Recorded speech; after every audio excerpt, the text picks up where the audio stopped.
আমার প্রিয় 2025 সালের মাধ্যমিক শিক্ষার্থী বন্ধুরা, তোমাদের সকলকে আমার চ্যানেলে স্বাগত জানাই। আশা করছি তোমরা সকলেই খুব ভালো আছো। আজকে আমি তোমাদের WBH এর মাধ্যমিকে যে টেস্ট পেপার প্রকাশিত হয়েছে 2025-এ, তার 7 নম্বর এবং 8 নম্বর স্কুল পেজ হচ্ছে 14 এবং 16।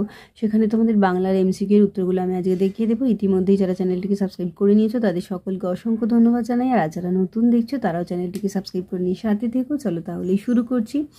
একের দাগে দেখো, সঠিক উত্তরটি নির্বাচন করো। 1.1 বাংলা বৈজ্ঞানিক প্রবন্ধাদিতে আর একটি দোষ এ প্রসঙ্গে প্রাবন্ধিক কোন প্রবাদের উল্লেখ করে। এটা হয়ে যাবে ক্ষয়েরটা। অল্প বিদ্যা ভয়ঙ্করী। 1.2 নদীর চাঁদকে পিষিয়া দিয়া চলিয়া গেল। কয়টা? 7 নম্বর ডাউন প্যাসেঞ্জার। 1.3 অপূর্বের পিতার বন্ধু ছিল। ক্ষয়টা নিমাইবাবু। 1.4 যেখানে ছিল শহর সেখানে ছড়িয়ে পড়লো। কয়ের কাঠ কয়েল। 1.5 আদিম যুগে যার প্রতি ষষ্ঠার অসন্তোষ ছিল। ক্ষয়টা নিচের প্রতি। 1.6 কোনটি জয় গোস্বামীর লেখা কাব্যগ্রন্থ? এটা হবে ঘয়টা পাতার পোশাক। 1.7 ফাউন্টেন পেন সংগ্রহ করতেন। এটা হবে ঘয়েরটা শৈলজানন্দ। 1.8 প্রলয় উল্লাস কবিতায় কাব্যগ্রন্থের নাম হলো কয়ের অগ্নিবীণা। 1.9 সন্ন্যাসীকে বিদায় দেওয়ার সময় জগদীশবাবু দিয়েছিলেন কয়েকটা 100 টাকা। 1.10 অসুরারি রিপু বলতে বোঝানো হয়েছে ক্ষয়টা মেঘনাথকে। 1.11 কর্মপ্রবচনীয় যার সমার্থক শব্দ। এটা হবে ঘয়টা অনুসর্গ। 1.12 উপসর্গের অপর নাম। ঘয়টা আদ্যপ্রত্যয়। 1.13 তৃতীয় কোনো পদের প্রাধান্য দেখা যায়। ঘয়টা বহুব্রী সমাসে। 1.14 উপরাষ্ট্রপতি সমাসটি গড়ে উঠেছে।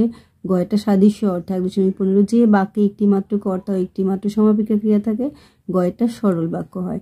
1.16 রাজায় রাজায় যুদ্ধ হয়। এটি হলো ক্ষয়টা ব্যতিহার কর্তা। 1.17 সমাস হলো 2 বা ততোধিক পদের মিলন। এইবারে আমরা 8 নম্বর স্কুলে চলে আসছি, সেটা 16 পাতাতে রয়েছে। দেখো, একের সঠিক উত্তরটি নির্বাচন করো। 1.1 4 বছরের চেনা এই নদীর মূর্তিকে দেখে নদের চাঁদের মনে হয়েছিল ঘয়ের অপরিচিত। 1.2 এদেশের কিছু হবে না কথাটি বলেছিলেন গয়টা তপনের ছোট মেশো। 1.3 সেটা পূর্বজন্মের কথা। পূর্বজন্মের কথাটি হলো, এটা হবে ঘয়টা বিরাগী রাগের অধীন। 1.4 দেখো, ধরে গেল আগুন কোথায়? এটা হয়ে যাবে ঘয়েরটা সমস্ত সমতলে। 1.5 বাষ্পাকুল অরণ্যপথে। অরণ্যপথ বাষ্পাকুল হওয়ার কারণ কি? ঘয়টা আফ্রিকার ভাষাহীন কান্না। 1.6 সমুদ্র নিপতি সুতাকে। এটা হবে কয়টা পদ্মা। 1.7 কেরি সাহেবের মুন্সি নামে কোন ব্যক্তি খ্যাত ছিলেন? ক্ষয়টা রামরাম বসু। 1.8 ইংরেজিতে ভেবে যাকে যথাযথ বাংলা অনুবাদে চেষ্টা করলে রচনা হয়। এটা হবে গয়েরটা উৎকট। 1.9 19 শতকে 32,000 অক্ষর লেখানো যেত। ক্ষয়টা 7 টাকা। 1.10 তোমাকে ভূমি দেব বাস করিও বাক্যে ভূমি হলো। এটা হবে কয়েকটা মুখ্য কর্ম। 1.11 যে কর্তা অন্যকে দিয়ে কাজ করায় সেই কর্তা হলো গয়েরটা প্রযোজক কর্তা। 1.12 মধ্যপদলোপী কর্মধারের সমাসের উদাহরণ হচ্ছে হাতে ঘড়ি। 1.13 অনুদান সমাসবদ্ধ পদটি গড়ে উঠেছে। এটা হবে গয়েরটা পশ্চাৎ অর্থে। 1.14 কীর্তিবাস কোন সমাসের দৃষ্টান্ত? এটা হবে গয়টা তৎপুরুষ। 1.15 ভালো থেকো আর ভালো ভেবো বাক্যটি ক্ষয়ের যৌগিক বাক্য। 1.16 বাক্যের রূপান্তর করতে হয়। এটা হবে ক্ষয়েরটা অর্থ অপরিবর্তিত রেখে।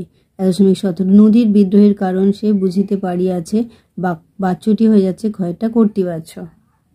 তাহলে আমার প্রিয় 2025 সালের মাধ্যমিক শিক্ষার্থী বন্ধুরা, আজকে তোমাদের আমি WBH এর মাধ্যমিকে যে টেস্ট পেপার প্রকাশিত হয়েছে তার 7 এবং 8 নম্বর যে স্কুল পেজ হচ্ছে 14 এবং 16, সেখানে তোমাদের বাংলার প্রশ্ন দেওয়া রয়েছে। আমি সেখান থেকে তোমাদের MCQ উত্তরগুলো দেখে দিলাম। আশা করছি সকলেই বুঝতে পেরেছো।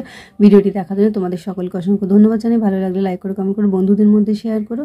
আর আগামী দিনে নতুন নতুন ক্লাসগুলো পাওয়ার জন্য অবশ্যই চ্যানেলটিকে সাবস্ক্রাইব করে নিয়ে সাথে থেকো। তোমরা সকলে খুব ভালো থেকো।